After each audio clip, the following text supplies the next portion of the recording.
Hello students, accounts में हमारे 3 chapters खत्म हो चुके हैं। पार्टनरशिप टॉपिक के फर्स्ट 3 चैप्टर्स हमने कंप्लीट कर लिए हैं।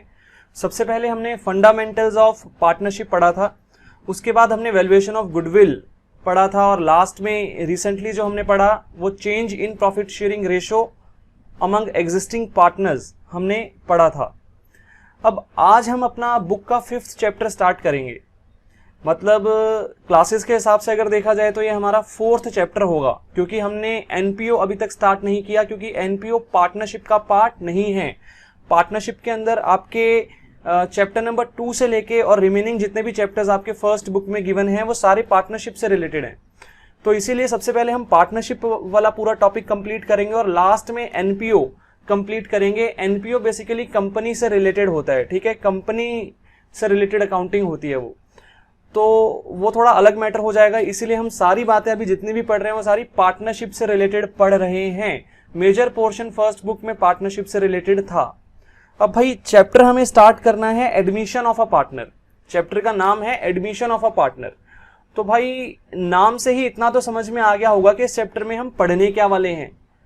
मतलब अंडरस्टैंडिंग इतनी तो हो ही गई होगी कि भाई अगर 3 पार्टनर थे एक फर्म में, ए, बी और सी, ये 3 पार्टनर थे एक फर्म में, तो अब क्या होगा, अब एक नया पार्टनर एडमिट हो जाएगा, डी, एक नया पार्टनर इस फर्म में एडमिट हो जाएगा, ठीक है, एक नया पार्टनर इस फर्म में एडमिट हो जाएगा। अब भाई नया पार्टनर जब फर्म में एडमिट होगा तो अकाउंटिंग ट्रीटमेंट्स क्या क्या करने पड़ेंगे हमको, उससे रिलेटेड क्या क्या अकाउंटिंग एडजस्टमेंट्स हमें जो है यहाँ पे करनी पड़ेंगी, वो सब हमें इस चैप्टर में सीखना पड़ेगा। तो यहाँ पे मैंने कुछ थ्योरेटिकल फ्रेमवर्क आपके लिए किया है, कुछ थ्योरी पोर्शन मैंने यहाँ पे लिखा है। सबसे पहले हम ये थ्योरी समझेंगे और उसके बाद हम इस चैप्टर के प्रैक्टिकल एस्पेक्ट की तरफ बढ़ेंगे आगे। इस चैप्टर में से 8 नंबर का प्रैक्टिकल क्वेश्चन एग्जाम में नॉर्मली आता है, 8 मार्क्स का। तो इसीलिए फोकस अच्छे से करना समझने में, क्वेश्चंस बहुत ज्यादा हैं इस चैप्टर में, तो फोकस पूरा होना चाहिए। बेसिक कॉन्सेप्ट्स पे आपका फोकस जो है वो अच्छे से होना चाहिए। तो यहाँ पे 7 पॉइंट्स मैंने लिखे हैं, एक एक करके इन 7 पॉइंट्स को हम रीड करेंगे और इनका मीनिंग समझेंगे अच्छे से। सबसे पहले पॉइंट नंबर 1 की बात करते हैं। पॉइंट नंबर 1, तो एक बार सिंपल प्लेन रीडिंग लगाते हैं पॉइंट नंबर 1 की, और उसके बाद जो है इसका थोड़ा सा निष्कर्ष निकालेंगे कि भाई यहाँ पे क्या बात की गई है। तो यहाँ पे लिखा है कि भाई admission of a partner is reconstitution of the firm because with the admission of a partner existing agreement ends and new agreement among all the partners including incoming or new partner comes into existence। तो first point में जो बात लिखी है उससे हमें ये पता चलता है कि भाई एडमिशन जो है, एडमिशन जो प्रोसेस है ये एक रिकॉन्स्टिट्यूशन का प्रोसेस है। एडमिशन के थ्रू फर्म का रिकॉन्स्टिट्यूशन हो जाता है, फर्म का रिकॉन्स्टिट्यूशन हो जाता है। तो admission of a partner is reconstitution of firm. मैंने आपको लास्ट चैप्टर में भी समझाया था रिकॉन्स्टिट्यूशन क्या होता है। लास्ट चैप्टर की स्टार्टिंग हमने रिकॉन्स्टिट्यूशन वाले टॉपिक से ही की थी। जब जब पार्टनर्स के बीच का एग्जिस्टिंग एग्रीमेंट चेंज होता है तो भाई फर्म का रिकॉन्स्टिट्यूशन होता है।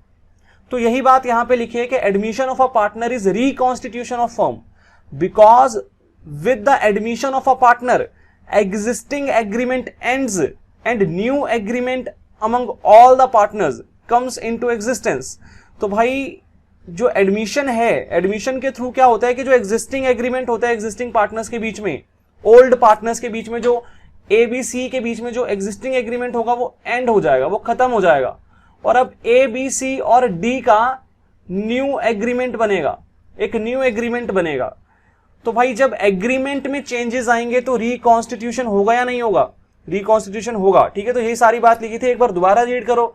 Admission of a partner is reconstitution of the firm because with the admission of a partner existing agreement ends and new agreement among all the partners. All the partners का मतलब यहां पे new partner भी include किया गया है। All the partners including incoming और new partner. New partner बोलो या इनकमिंग पार्टनर बोलो, एक ही बात है, इनकमिंग या न्यू एक ही बात होती है।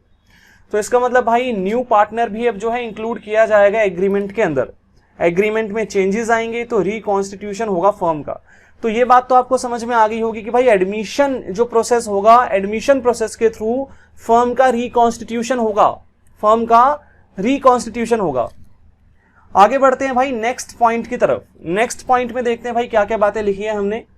According to section 31 of the Indian partnership act 1932, a person can be admitted as a partner in following 2 cases. अब भाई यहां पे ना 2 केस दे रखे हैं।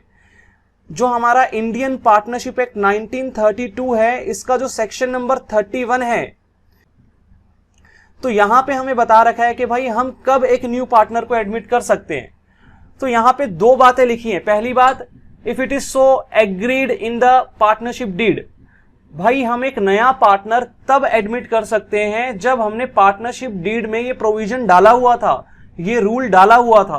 फॉर एग्जांपल, अगर ए, बी और सी ये 3 पार्टनर्स थे और अब ये डी को पार्टनर बनाना चाहते हैं अपनी फर्म में, तो भाई ये तीनों डी को पार्टनर तभी बना पाएंगे जब इनकी एग्जिस्टिंग जो डीड होगी ना, एग्जिस्टिंग डीड मतलब ओल्ड जो डीड होगी इनकी, ओल्ड जो एग्रीमेंट होगा इनका, उसमें ये प्रोविजन डाल रखा हो, उसमें ये रूल, प्रोविजन का मतलब क्या होता है, रूल। तो एग्जिस्टिंग डीड के अंदर अगर इन्होंने ये बात लिखी हुई है कि हम न्यू पार्टनर को एडमिट कर सकते हैं, न्यू पार्टनर को एडमिट करने में कोई दिक्कत नहीं है, अगर ऐसा लिखा हुआ है रूल्स के अंदर, डीड के अंदर, तो भाई डी को एडमिट किया जा सकता है, अदरवाइज नहीं किया जा सकता। तो इसका मतलब पार्टनरशिप डीड में लिखा होना जरूरी है, पार्टनरशिप डीड में लिखा होना जरूरी है। अब मान लिया जाए कि पार्टनरशिप डीड में ऐसा कुछ नहीं लिखा, तो क्या होगा, तो क्या न्यू पार्टनर को एडमिट किया ही नहीं जा सकता क्या? अगर पार्टनरशिप डीड में हम ये लिखना भूल गए कि हम न्यू पार्टनर को एडमिट कर सकते हैं या नहीं कर सकते, इससे रिलेटेड हमने प्रोविजन ही नहीं डाला, भूल गए, हम लिखना ही भूल गए, तो क्या हम न्यू पार्टनर एडमिट नहीं कर पाएंगे क्या अब? तो जी नहीं, ऐसा नहीं है। अगर पार्टनरशिप डीड में हम ये प्रोविजन डालना भूल गए हैं तो भी हम न्यू पार्टनर को एडमिट कर सकते हैं। अगला पॉइंट यही लिखा हुआ है कि in the absence of the above, मतलब in the absence of agreement in partnership deed, if all the partners agree for the admission, मतलब अगर ए, बी, सी तीनों के तीनों एग्री हैं, all the partner should be agreed, ठीक है, सारे एग्री होना जरूरी है। अगर सी मुकर गया, सी कहता है भाई नहीं, डी को एडमिट नहीं करना, तो फिर एडमिशन नहीं हो सकता। तो मतलब 2 केसेस हैं जहां पे न्यू पार्टनर को एडमिट किया जा सकता है पार्टनरशिप फर्म के अंदर। केस नंबर 1 क्या था? केस नंबर 1 ये था कि भाई जो एग्जिस्टिंग पार्टनरशिप डीड है उसमें हमने जो है एक एग्रीमेंट कर रखा हो, उसमें हमने ये बात लिखी हो कि न्यू पार्टनर को एडमिट किया जा सकता है, वहां पे हमने प्रोविजंस, रूल्स डाल दिए हो उससे रिलेटेड कि क्या क्या वहां पे रूल्स एप्लीकेबल होंगे अगर हम न्यू पार्टनर को एडमिट करते हैं। बट अगर डीड में हमने इस रिलेशन में कोई बात नहीं लिखी, तो उस केस में सारे के सारे पार्टनर्स का एग्री होना जरूरी है किसी भी नए पार्टनर को फॉर्म में एडमिट करने के लिए। मैं दोबारा बोलता हूं, सारे पार्टनर्स का एग्री होना जरूरी है, सारे। कोई एक भी अगर मना कर देगा तो न्यू पार्टनर को एडमिट नहीं किया जा सकता। तो ये बात सारी की सारी, ये जो बात है ये कहां पे लिखी है? ये सेक्शन 31 में लिखी हुई है।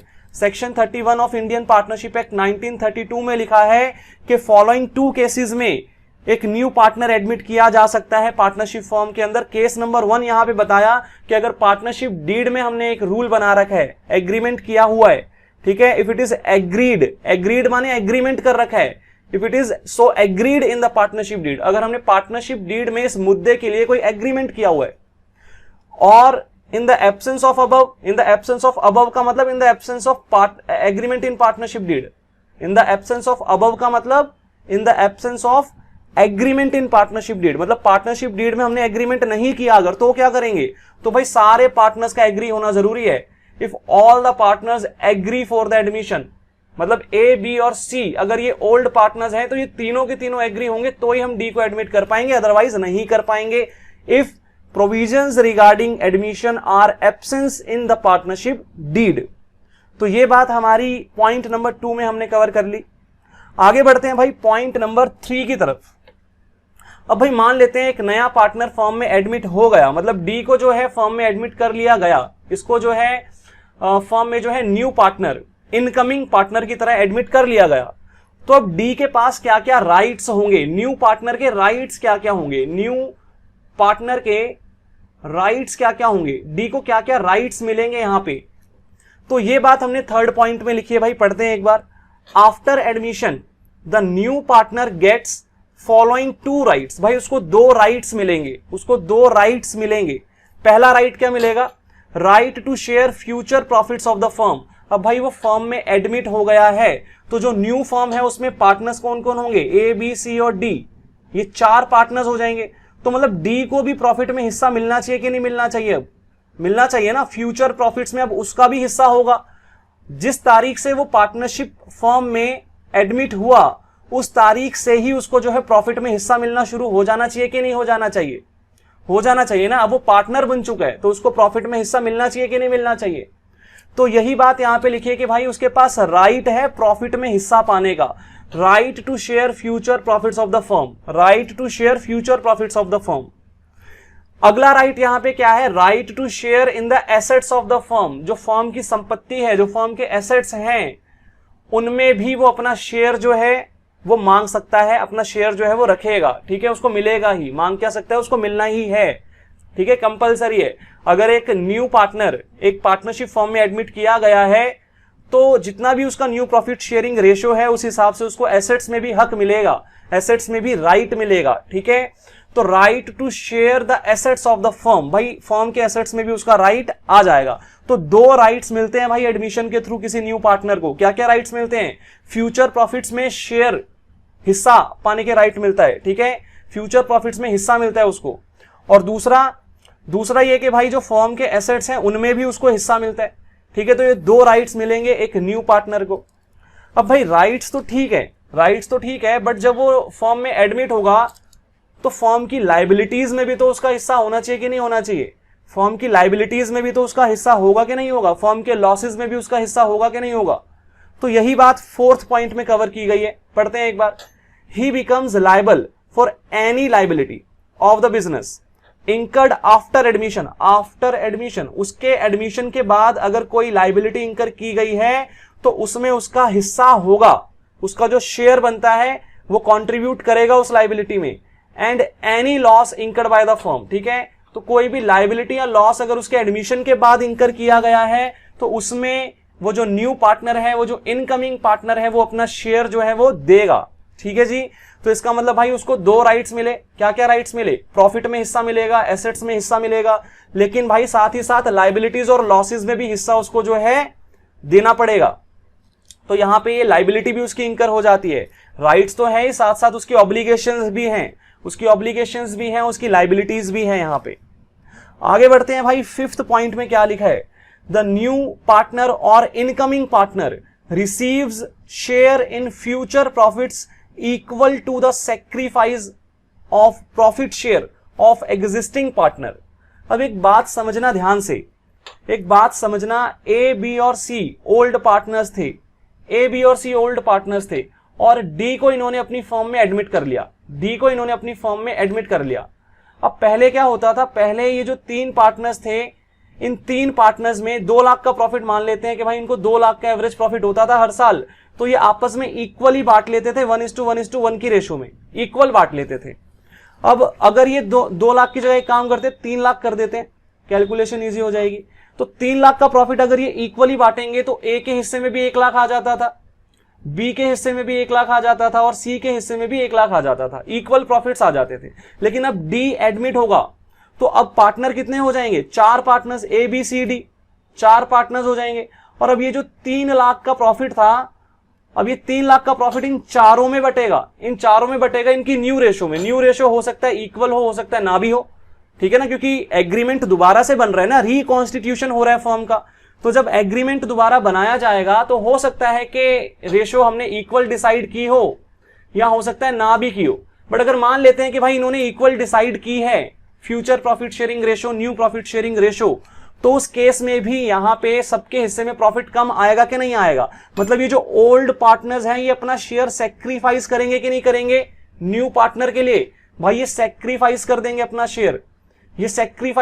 अपना शेयर, इसका मतलब भाई न्यू पार्टनर को जो शेयर मिलता है, प्रॉफिट में जो हिस्सा मिलता है, वो किसके इक्वल होता है? ओल्ड पार्टनर्स का जो सैक्रिफाइस्ड शेयर होता है ना, उसके इक्वल होता है। मतलब ए बी और सी तीनों ने जितना जितना शेयर सैक्रिफाइस किया, अगर मैं उसका टोटल कर लूं, टोटल सैक्रिफाइस अगर मैं निकाल लूं इन सभी पार्टनर्स का, तो वो किसके इक्वल होगा? न्यू पार्टनर के शेयर के इक्वल होगा, न्यू पार्टनर के न्यू शेयर के इक्वल होगा ये, ठीक है। न्यू पार्टनर का शेयर तो न्यू ही होगा ना, ओल्ड कैसे हो जाएगा, ठीक है। तो इसका मतलब भाई अगर मैं एग्जिस्टिंग पार्टनर्स का सैक्रिफाइस टोटल कर लूं, सेक्रीफाइसिंग शेयर जो है वो टोटल कर लूं तो न्यू पार्टनर का ही मेरे पास जो है शेयर निकल करके आएगा। तो यही बात यहां पे लिखी है कि भाई द न्यू पार्टनर और incoming partner receives share in future profits equal to the sacrifice of profit share of existing partner. तो एग्जिस्टिंग पार्टनर्स का जो सेक्रीफाइस होता है ना, उतना ही न्यू पार्टनर का शेयर होता है। जितना शेयर एग्जिस्टिंग पार्टनर सेक्रीफाइस करेंगे उतना शेयर किसको मिल जाएगा, उतना शेयर कौन गेन कर लेगा, उतना शेयर न्यू पार्टनर गेन कर लेगा। ठीक है, डी गेन करेगा। जब ए बी सी सेक्रीफाइस करेंगे तो डी क्या करेगा, गेन। अब ऐसा भी हो सकता है कि भाई ए बी सी तीनों की तीनों सेक्रीफाइस ना करें, सिर्फ ए ही सेक्रीफाइस करे, अपना शेयर डी को दे दे, या ए और बी सेक्रीफाइस करे। ठीक है, मतलब एज द केस में भी बहुत सारे केसेस यहां पे बन सकते हैं, सिर्फ ए और सी भी जो है सेक्रीफाइस कर सकते हैं, बी सेक्रीफाइस ना करे, ठीक है, अपना शेयर। तो इस तरीके से मतलब वो अलग अलग केसेस बन सकते हैं। वो डिपेंड करेगा कि भाई उनकी न्यू प्रॉफिट शेयरिंग रेशो क्या है, उन्होंने जो new profit sharing ratio decide की है वो क्या है। ठीक है, उस चीज पे वो निर्भर करेगा। तो भाई ये बात भी आपको समझ में आ गई होगी कि भाई पुराने पार्टनर्स ने जितना सेक्रीफाइस किया होगा उतना ही न्यू पार्टनर का शेयर निकल करके आएगा, क्योंकि भाई जितना वो सेक्रीफाइस करेंगे उतना ही तो न्यू पार्टनर गेन करेगा ना। तो इसका मतलब भाई यहां पे न्यू पार्टनर का शेयर जो है वो पुराने पार्टनर्स के शेयर के सेक्रीफाइसिंग शेयर जो मतलब होगा उसके टोटल के इक्वल होगा।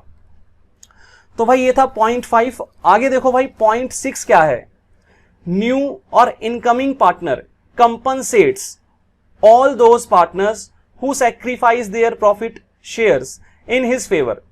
अब भाई एक बात समझना, पुराने पार्टनर्स अपना शेयर सेक्रीफाइस करेंगे क्योंकि न्यू पार्टनर गेन करेगा। तो न्यू पार्टनर जब गेन करेगा तो वो कंपनसेशन पे नहीं करेगा क्या ओल्ड पार्टनर्स को। मैंने आपको गुडविल का ट्रीटमेंट समझाया था ना, जब भी फर्म का रिकॉन्स्टिट्यूशन होगा तो गुडविल की एडजस्टमेंट होगी। ये बात हमने पढ़ी थी लास्ट चैप्टर में। जब जब रिकॉन्स्टिट्यूशन होगा तब तब गुडविल का ट्रीटमेंट होगा, जब जब रिकॉन्स्टिट्यूशन होगा तब तब गुडविल का ट्रीटमेंट होगा। तो भाई यहां पे भी गुडविल का ट्रीटमेंट होगा कि नहीं होगा, क्योंकि भाई यहां पे भी रिकॉन्स्टिट्यूशन हो रहा है, यहां पे भी रिकॉन्स्टिट्यूशन हो रहा है ना। इसका मतलब यहां पे ओल्ड पार्टनर सेक्रीफाइस कर रहे हैं और जो न्यू पार्टनर है वो गेन करेगा। तो जो गेनिंग पार्टनर होगा, जो न्यू पार्टनर आएगा, ये पुराने पार्टनर्स को कंपनसेट करेगा कि नहीं करेगा, जितना उन्होंने सेक्रीफाइस किया उस शेयर के लिए कंपनसेट करेगा। तो यही बात लिखिए कि भाई न्यू और incoming partner compensates all those partners who sacrifice their profit shares in his favour. अब भाई आगे लिखा है कि the amount new partner pays for their sacrifice is called goodwill और प्रीमियम फॉर गुडविल। तो भाई वो जो अमाउंट पे करेगा, कंट्रीब्यूशन का जो अमाउंट पे करेगा न्यू पार्टनर सैक्रिफाइसिंग पार्टनर्स को, उसको हम किस नाम से जानते हैं, गुडविल या फिर प्रीमियम फॉर गुडविल के नाम से जानते हैं। ये बात हमने ऑलरेडी पढ़ रखी है, तो कुछ भी नया यहां पे नहीं था। आगे यहां पे क्या है भाई, आगे देखो, besides goodwill new partner brings capital to get right in the assets of the firm. अब भाई एक नया पार्टनर फर्म में एडमिट हो रहा है तो वो कैपिटल भी तो लगाएगा ना बिजनेस में। क्या मैं फ्री फंड में किसी को अपना पार्टनर बना लूंगा क्या? हो भी सकता है कि हाँ मैं बना लूं, but most of the cases में मैं कैपिटल भी उससे मांगूंगा। अगर मैं एक फर्म में पार्टनर हूं, एग्जिस्टिंग पार्टनर, ओल्ड पार्टनर हूं मैं, तो मैं नए पार्टनर को एडमिट तभी होने दूंगा ना जब वो कुछ पैसा लेके आएगा, या फ्री फंड में उसको अपना हिस्सा दे दूंगा प्रॉफिट में, मैं खुद सेक्रीफाइस करके अपना शेयर उसके हिस्से में डाल दूंगा। ऐसे थोड़े ना करूंगा मैं। तो इसका मतलब भाई मैं कैपिटल भी उसको बोलूंगा कि कैपिटल भी लेके आओ, ठीक है, पैसा भी लेके आओ। तो इसका मतलब गुडविल में तो वो करेगा ही कॉन्ट्रीब्यूट, गुडविल का पैसा तो वो देगा ही, जो सेक्रीफाइसिंग पार्टनर्स होंगे, जो एग्जिस्टिंग सेक्रीफाइसिंग पार्टनर्स होंगे उनको। बट साथ ही साथ वो कैपिटल भी इंट्रोड्यूस करेगा फर्म के अंदर, ठीक है, ताकि उसको राइट मिल सके फर्म के एसेट्स में। हमने पढ़ा था ना, उसको फर्म के एसेट्स में राइट मिलता है, तो वो राइट तो तभी मिलेगा ना भाई जब वो कैपिटल लेके आएगा, नहीं तो क्या राइट मिलेगा उसको फर्म के एसेट्स में, ठीक है। तो ये कुछ बातें थी, पढ़ने में इजी लगती हैं, बहुत ज्यादा इजी लगती हैं। एक एक इंडिविजुअली पॉइंट जब हम पढ़ेंगे समझेंगे तो बहुत आसान लगेगा, ऐसा लगेगा बहुत इजी है, दोबारा पढ़ने की जरूरत लगेगी भी नहीं।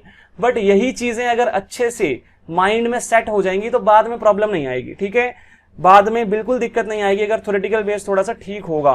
तो इनको अच्छे से माइंड में बिठा के रखना, अपने टिप्स पे रखना इन पॉइंट्स को, ठीक है। बहुत छोटी छोटी बातें हैं, टिप्स पे होनी चाहिए।